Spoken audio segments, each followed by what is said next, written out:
Good morning and welcome to the What's Up News Network, being broadcast from Panama City Beach, Florida, the home of the world's most beautiful beaches. I am Jim Free with Jim Free Realty. Please click on the red subscribe button just below. Thanks so much. In the real estate market, we have 365 condo units available, of which 265 are Gulf front units. In the detached single families, we have 158 units available, and of those, 7 are Gulf front units. In the attached single family, we have 37 units available, and 1 is a Gulf front unit. Out of some 11,000 Gulf front units, we only have 265 units on the market, or a little more than 1%. The market is beginning to show signs that it is beginning to stabilize. In the local news, some Lynn Haven and Bayou George residents are picking up the pieces of their homes once again after Tropical Storm Fred caused some major flooding in those areas. Tuesday morning, people in the Havenwood Garden Apartments cleaned up the mess left from the storm and planned on their next move. Bill Nyler and his family were some of those people. It flooded us out of our house, out of our apartment, Nyler said. It flooded everybody in this apartment complex. Everybody got to move. Nyler lives with 5 other family members. He said they had about a foot of water come into their home during Fred. Now they must find a new place to live. We're staying in a motel tonight, but after that, I don't know what we're going to do, Naylor said. In Bay County, a man is dead after hydroplaning in standing water on roadway. It happened on State Road 22, the Weewahitchee Road, just east of Sandy Creek Road. Florida Highway Patrol troopers say the driver was on State Route 22 when he came across standing water in the roadway from Tropical Storm Fred. Troopers say the car hydroplaned and ended up in a ditch. The driver, a 51-year-old from Las Vegas, Nevada, died in the accident. In the state news, we have to go back a few years, 20 years to be exact. 40 years back. On July the 27th, 1981, 6-year-old Adam Walsh was abducted from a shopping mall. His severed head was found 2 weeks later. The case forever changed the way parents guarded their children and how Florida and the nation look for those who go missing. Adam Walsh was left playing video games unattended in a department store in the summer of 1981. He was never seen again. Following the murder, John and Reva Walsh began a crusade for kids. Someday no one will have to face the anguish that we have undergone. Then Governor Bob Graham said in 1983. That same year, Graham signed the first legislation in the country creating a missing children's clearinghouse. It is very rewarding seeing your accomplishments finally come to light, but it will never ease what we have experienced, said Mrs. Walsh after the bill signing ceremony. Serial killer Otis II confessed twice but was never tried for the murder. At the time, the Walshes told us II wasn't important, saving kids was. We haven't really concerned ourselves with vigilance. I think that is something that eats you up, Mr. Walsh said. The first clearinghouse was housed just blocks from the state capitol.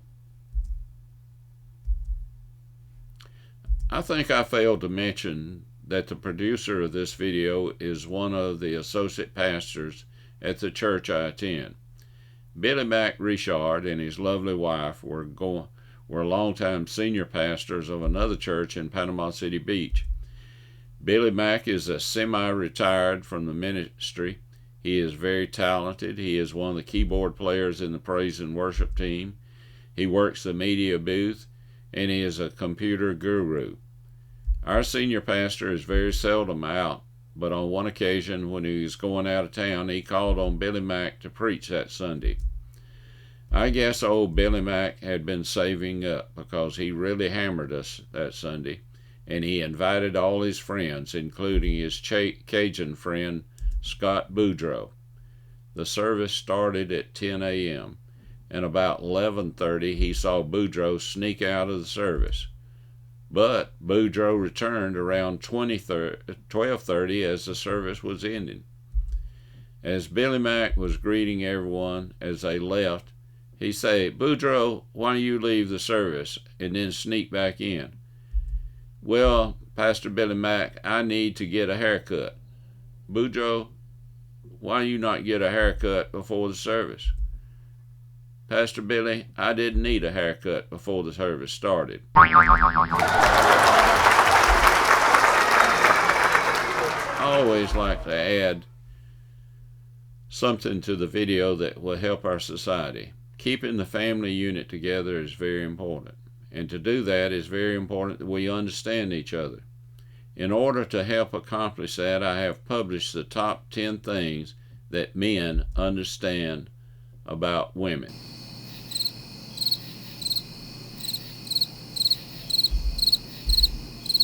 Oh well, there you go. National and international news. Who are those buffoons that planned the withdrawal from Afghanistan and left the airport at Kabul unprotected? Well, we can't blame Chairman of Joint Chiefs General Mark Milley or Defense Secretary Lloyd Austin.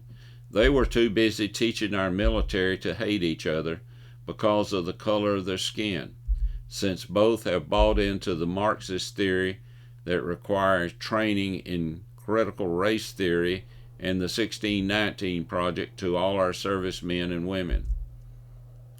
Of course, General Mark Milley is busy studying conservatives because he thinks of them as Nazi brown shirts. Every time I think of Mark Milley, I think of the 1990 singing group Milli Vanilli. Of course, they were fakes as well. Critical race theory is right out of the Marxism movement. This is underway in our country today. If you are concerned about this movement that is trying to take over this country and the Christian churches, I recommend you read Fault Line by Vodi Tubakanim. Vodi is a black pastor and church planter. Vodi was born and raised in the United States. He has been in Zambia, where he is Dean of School of Divinity at African Christian University. His book, Fault Line, is about social justice movement and the evangelicalism looming catastrophe. This man knows what he is talking about because he has lived it. This is Brody's book, and I hope that you will buy it. It's available at Amazon and a lot of other book outlets. Also a very good read is American Marxism by Mark Levin. Mark is an attorney, national syndicated talk show host, also a host on Levin TV, chairman of the Landmark Legal Foundation, and author of 6 #1 best-selling books. Mark digs deep into the roots of Marxism in our country. You can get Mark's book and Vodi's book at Amazon or other book outlets. I suggest if you would like to know more about Marxism in our country, which is making some very big strides, I hope you'll read these. Have you noticed that the woke movement, the cancel movement, the critical race theory, the 1619 Project, and Antifa all have the same goal: to destroy this country and the Christian church? The Wuhan virus gave the Marxists a great opportunity to expand their hold on this country. They were able to elect several socialists and communists to public offices. The Marxist goal is to divide this country.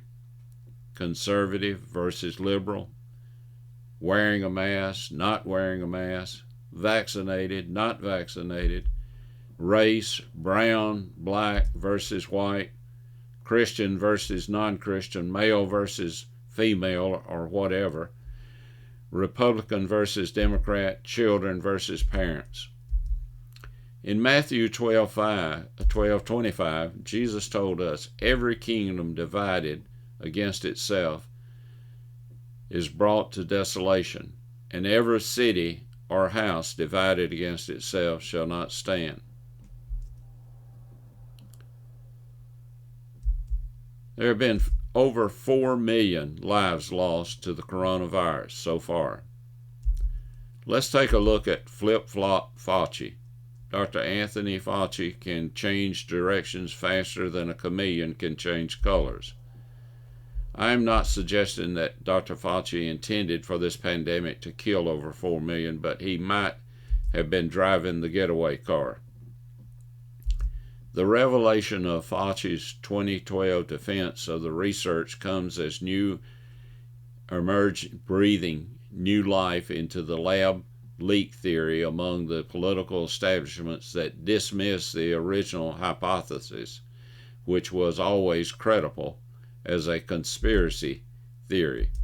Reporting on previously undisclosed intelligence this month, the Wall Street Journal published a story of 3 researchers at Wuhan Institute of Virology who were hospitalized with COVID-like symptoms in November 2019, preceding the pandemic's first outbreak. The lab, known for its lax safety protocols, was reportedly collaborating with the Chinese military and conducting gain-of-function research into bat coronaviruses, according to the State Department. 2 years after Fauci's defense of high-stake research in U.S. deemed the work so dangerous it was banned, according to longtime journalist and former New York Times science writer Nicholas Wade, Fauci circumvented the U.S. moratorium and supported gain-of-function with great grant money from the NIAID, funneled through EcoHealth Alliance, operated by Dr. Peter Danzak. From June 2014 to May 2019, EcoHealth Alliance had a grant from NIAID, part of the National Institute of Health, to do gain-function research with coronavirus at the Wuhan Institute of Virology, Wade reported in a lengthy Medium post.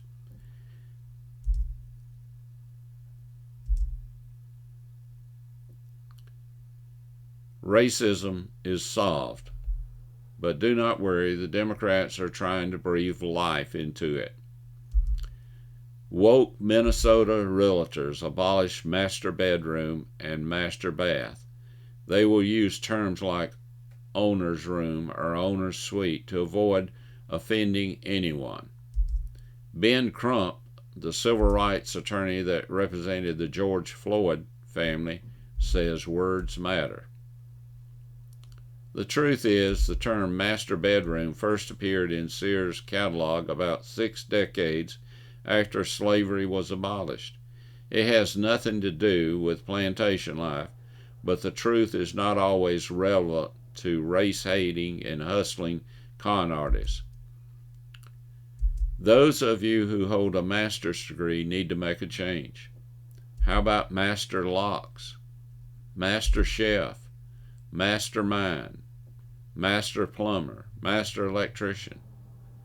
What have you got in your wallet? If it's a MasterCard, get rid of it quick before it offends someone. Well, there you go, folks. I think I'll move back to Booger Holler, where we are not polished and might be a little slow, but we have more sense than these idiots. My dad told me never to call anyone an idiot. Sorry, Dad. With my limited vocabulary, I could not find a better word to describe these folks. Until we meet again, may God bless you, your family, and this great nation that we live in.